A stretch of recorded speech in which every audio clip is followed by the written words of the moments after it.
Hello student, in this video हम ले रहे हैं revision for chapter 1 for unit test.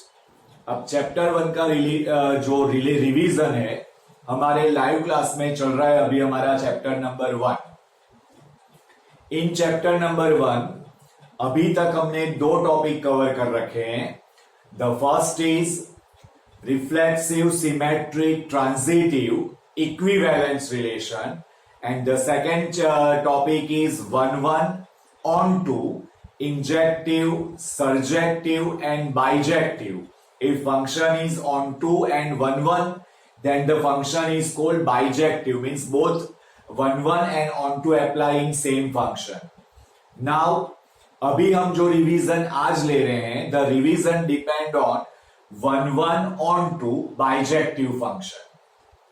Student, हमारे यूनिट टेस्ट के अंदर अभी आने वाला है चैप्टर नंबर 1, 2 एंड 3। 1, 2 एंड 3, 2 और 3 का रिवीजन हमारा काफी टाइम हो चुका है। आपको थोड़ा थोड़ा उस पर कंसंट्रेशन करके फॉर्मूलाज एक्सेट्राज लर्न करना है। चैप्टर 1 को हम अभी कंसंट्रेट कर रहे हैं। अभी हमारा सेम वे ऑनलाइन भी चल रहा है और अभी रिवीजन में भी हम ये ले रहे हैं। सैटरडे को हम चैप्टर नंबर 1 एंड 2 दोनों लेंगे, क्योंकि 2 हमारा ऑलमोस्ट काफी टाइम रिवाइज हो चुका है। तो सैटरडे को हम सेकेंड चैप्टर का रिवीजन, प्लानिंग में सेकेंड चैप्टर लिखा हुआ है, लेकिन फर्स्ट चैप्टर का भी थोड़ा बहुत पोर्शन हम लेंगे। सो आज हम कवर अप कर रहे हैं 1-1 function, on-to function that is the bijective, and उस पर डिपेंडेंट एक हम और टॉपिक ले रहे हैं इनवर्स प्रतिविधि। इनवर्स प्रतिविधि। So concentrate over here. First हम बेसिक पर कॉन्सेंट्रेट कर रहे हैं। नाउ फॉर 1-1 फंक्शन, अब हमारा लाइव लेक्चर में भी हमने ये काफी टाइम डिस्कशन किया है कि दिस टॉपिक और this chapter not dependent on particular formula, कि अगर 1-1 प्रूफ करना है ये फॉर्मूला लो और ये कंप्लीट हो जाएगा, इस पर डिपेंड 1-1 और ऑन-टू नहीं करता है। दैट इज डिपेंड कि कभी आपको फॉर्मूला लेना है, कभी आपको कौन सी डेफिनेशन लेनी है। That is depend on some, that is depend on codomain, domain, range etcetera. तो ध्यान से आपको करना है, इजी है, लेकिन थोड़ा लॉजिकली अलर्ट रहकर काम करना है। एक ही चीज से आप पूरा हैंडल नहीं कर सकते हो कि आपने डिसाइड कर लिया कि मैं 1-1 के लिए यही मेथड अप्लाई करूंगा, तो दैट इज नॉट पॉसिबल कि एक ही तरीके से आप जा सको। सो 1-1, सबसे पहले whenever denominator is given finite, अगर डिनोमिनेटर फाइनाइट है, डिनोमिनेटर के एलिमेंट्स नोन टाइप के हैं, लाइक अगर डिनोमिनेटर में सेट n है, सेट ऑफ नेचुरल नंबर है, तो वो नोन एलिमेंट्स हैं कि हमारे n के अंदर 1 ले सकते हैं, 2 ले सकते हैं, 3 ले सकते हैं, 4 ले सकते हैं, 5 ले सकते हैं। 1 और 2 के बीच का हमको कुछ भी नहीं लेना है, जो इनफाइनाइट नंबर होता है।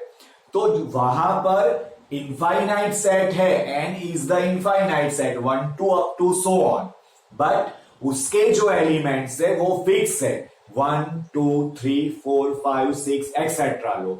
तो इन दैट केस हम 1-1 प्रूव करते हैं by finding value of the function. For n, for z और फॉर फाइनाइट डोमेन हम 1-1 प्रूव करते हैं bye finding value of the function, means whatever domain given that is limited, that is known, substitute in the function formula, you will obtain some values of the function. Whenever for particular domain, अगर particular unique values function की हमको मिल रही है, unique values का मतलब होता है there is no repetition of the value. एक एलिमेंट्स अगर डोमेन का रखते हैं तो उसके लिए एक पर्टिकुलर वैल्यू मिल रही है। सेकेंड एलिमेंट अगर डोमेन का रख रहे हैं तो उसके लिए सेकेंड 1 से डिफरेंट वैल्यू मिल रही है। थर्ड एलिमेंट अगर डोमेन का रख रहे हैं तो फर्स्ट और सेकेंड वैल्यू से डिफरेंट थर्ड वैल्यू मिल रही है। तो अगर पर्टिकुलर डोमेन के लिए अगर हमको जो फंक्शन है उसकी different values, unique different values मिल रही है, so the function is called one function.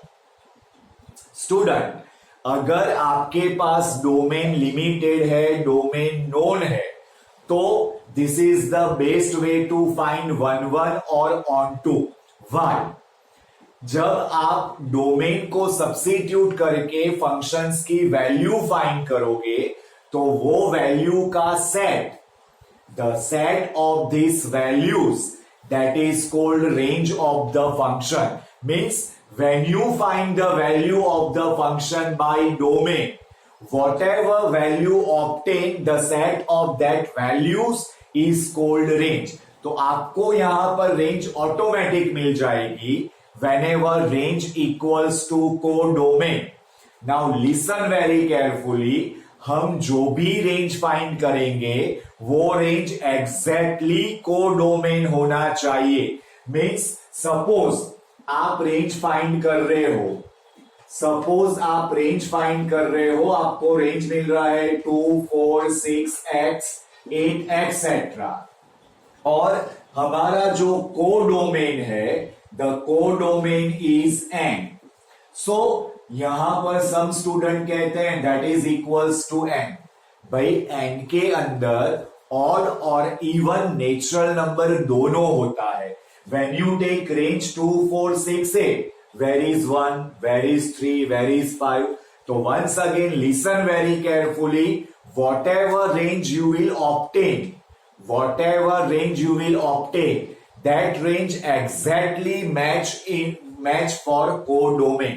कोई भी एलिमेंट रिजेक्ट नहीं होना चाहिए। तो यहां तो 1 भी नहीं है, 3 भी नहीं है, so this is does not equals to n, therefore the function is not onto function. तो स्टूडेंट, ये हमने बात की whenever the domain is known, the domain is finite, the known values मतलब n है तो n की सारी वैल्यूज हमको पता है, z है तो z की सारी वैल्यूज हमको पता है कि z में माइनस हो सकता है, 0 होता है, 1 होता है। बट व्हेन यू से r, तो r की वैल्यू हमको नोन नहीं होती है। वहां huge number of varieties in the number, there is something rational, there is something irrational, there is whole number, there is natural number। so हम वहां पर एक पर्टिकुलर एलिमेंट्स लेकर रेंज फाइंड नहीं कर सकते हैं। तो अभी हमने जो डिस्कस किया है वो आपके माइंड में एकदम सेटअप होना चाहिए कि फॉर वन और ऑन टू फंक्शन अगर आपका डोमेन नोन है, लिमिटेड है, तो just find out value of the function by domain. That value, if the value is unique, the value is different, then it is called one function. By the values, find out range. If range is exactly 100% codomain, then the function is called onto function. Now student, ये तो हुआ एक definition one find करने का। याद रखो, जब भी आप वन फाइंड कर रहे हो और आपको मेथड्स पता नहीं चल रही है कि मैं कौन सी मेथड से इसको वन प्रूव करूं, तो आपको डोमेन कोई भी हो, जस्ट फाइंड आउट 10 और 15 values and create value of the domain, value of the function, and वो फंक्शन से आप एक्सप्लेन कर सकते हो कि दिस इज द वन और नॉट, और ऑन टू और नॉट। बट ये कब करना है? जब आपको कुछ पता नहीं चले और डोमेन कुछ भी दे रखा हो। दो को कहते हैं ना भाई, ना मामा करता काना मामा सारा। So whenever domain is R और आपको लिखना पता नहीं चल रहा है तो आप वैल्यू फाइंड कर सकते हो। अदरवाइज डोमेन आर के लिए हम ऑलवेज सेकेंड और थर्ड मेथड पर जाएंगे। Now what is the second method to find one और onto function? Now student, something like कोई फंक्शन हमको दे रखा है F of X equals to 10x plus 7 like this, और हमको यहां पर फंक्शन दे रखा है R2R। तो यहां पर हमको R की वैल्यूज नहीं ले सकते हैं, हम यहां पर डोमेन के एलिमेंट्स को इमेजिन नहीं कर सकते हैं, because number of varieties in R वो ह्यूज वेराइटीज है। तो यहां पर हमको जो डोमेन अकॉर्डिंग टू डोमेन और रेंज वो फाइंड नहीं करना है, हमको फाइंड करना है, हमको जाना है या through formula. So what is the formula? So for this f of x1 equals to f of x2, then here it is 10x1 plus 7, 10x2 plus 7, 7 cancel, 10x1 equals to 10x2, 10 cancel, x1 equals to x2. So here हमने क्या prove किया? For all x1 x2 which is belongs to R. For all x1 x2 belongs to R means whatever domain given उस पर हमको बताना है, और हमने यहां पर प्रूव किया f of x1 equals to f of x2 implies x1 equals to x2, so the given function is 1 1 function. So this is the method whenever there is no possibility to find value of the function, ये method से जाना है। Now on to कैसे जाना है? अब हमको functions की वैल्यू नहीं मिलेगी, और फंक्शन की वैल्यू नहीं मिलेगी तो हमको रेंज नहीं मिलेगा। तो जब रेंज नहीं मिलेगा तो ऑन टू के लिए कैसे जाना है? So the method is f of x equals to 10x plus 7 that is equals to y। यहां पर से x को प्रिंसिपल बनाओ, y minus 7 upon 10.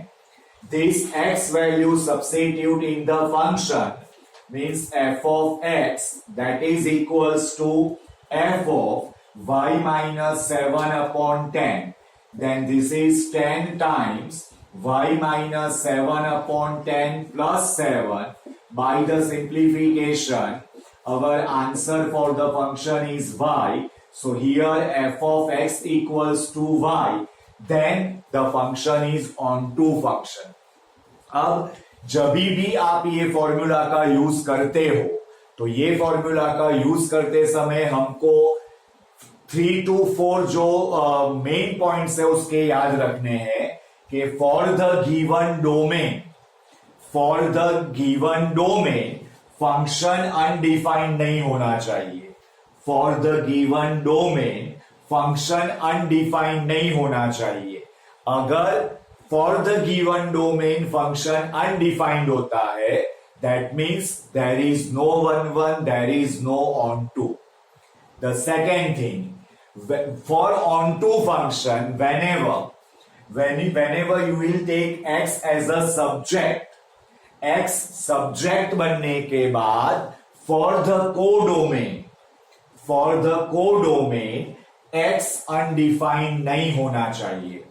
For the codomain, ये y की वैल्यू डिपेंड करती है कोडोमेन पे। हमने आज के ही हमारे ऑनलाइन लेक्चर्स में ये डिस्कस किया हुआ है। So for the value of x, y को कोडोमेन में देखना है। For any value of y, x undefined नहीं होना चाहिए। सपोज वो अनडिफाइंड हो गया तो 1 1 तो मिलेगा लेकिन ऑन टू नहीं मिलेगा। और खास आपको याद ये रखना है कि अगर आप फंक्शन में डोमेन को नहीं देखते हो, अगर आप x सब्जेक्ट बनाने के बाद कोडोमेन को नहीं देखते हो, तो एज पर रूल आपका ये प्रूफ होगा, लेकिन वो प्रूफ वैलिड नहीं होगा एज पर प्रूफ, क्योंकि ये तो सिंपल फंक्शन है तो ये तो फॉलो करने ही वाला है। तो अगर आप डोमेन पर कॉन्सेंट्रेट नहीं करते हो, फॉर द एक्स आप कोडोमेन पर कॉन्सेंट्रेट नहीं करते हो, तो आपका ये फॉर्मूला बनेगा, आपका ये डेफिनेशन बनेगा, लेकिन वो वैलिड नहीं होगा। क्योंकि अगर फॉर द डोमेन अगर फंक्शन ही वैलिड नहीं है तो फिर 1 1 और ऑन टू नहीं मिलेगा। फॉर ऑन टू अगर एक्स ही पॉसिबल नहीं है तो फिर ऑन टू कैसे मिलेगा? तो स्टूडेंट ये 1 और ऑन टू की सेकेंड डेफिनेशन थी। नाउ थर्ड डेफिनेशन के लिए आपको क्या करना है? तो थर्ड डेफिनेशन के लिए आपको करना है, और थर्ड डेफिनेशन मोस्टली यूज होती है 1 प्रूफ नहीं करने के लिए, लेकिन हमने ऑनलाइन लेक्चर में देखा कि x1 does not equals to x2, then f of x1 does not equals to x2, वो हमारे एक फंक्शन के दो पार्ट्स और दो डिफरेंट कंडीशन के लिए भी यूज हो रखा है। तो what is the third definition? whenever x1 does not equals to x2 implies f of x1 does not equals to f of x2। तो मोस्टली ये फंक्शन, ये जो डेफिनेशन थर्ड है उसका यूज हम करते हैं रिजेक्शन के लिए, like this, whenever f from z to z और हमारा फंक्शन है f of x equals to x square, in that case हम ले रहे हैं x1 equals to -1, x2 equals to 1. When we substitute in the function, f of -1 हो रहा है 1, f of 1 हो रहा है 1. So here x1 and x2 is different, but f of x1 equals to f of x2 means ये तो satisfy हो रहा है लेकिन ये सेटिस्फाई नहीं हो रहा है, so the given function is not onto function. तो स्टूडेंट, हमने ऑनलाइन में भी ये टॉपिक ले रखा है, हमने रिवीजन में भी ये टॉपिक रखाया, सबसे ज्यादा इंपॉर्टेंट है उसका लॉजिक। तो ये डेफिनेशंस, ये लॉजिक आपको याद रखना है। स्टूडेंट, लास्ट हमने ऑनलाइन क्लासेस में देखा whenever function is given in two parts with two condition, the function is given in two parts and two condition. Now student, last online teaching में हमने देखा कि फंक्शन गिवन है जो दो पार्ट्स में डिवाइड है with two different condition. In that case हमने 1 फाइंड किया, case 1, case 2, case 3 and onto find किया हमने रेंज को कंसीडर करके। तो पर्टिकुलर केस में पर्टिकुलर वे से हमको जाना है, जब एक फंक्शन गिवन हो और टू कंडीशन पर वो फंक्शन टू पार्ट्स में डिवाइडेड हो, तो वहां भी हमारा लॉजिक सेम था कि whenever domain is known, whenever domain is limited, then find the value of the function, then find the value of the function according to given condition, and from the given condition complete किया था हमने 1 और on to। आपको पता है ऐसे हमने दो सम्स किए थे। नाउ आफ्टर दैट हमने दूसरा सम किया था मॉड्यूलस वाला, जो डायरेक्टली दो पार्ट्स में नहीं था, but according to property of modulus वो फंक्शन हमारा टू पार्ट्स में डिवाइड हुआ विथ कंडीशन ग्रेटर देन और इक्वल्स टू 0 और लेस देन 0।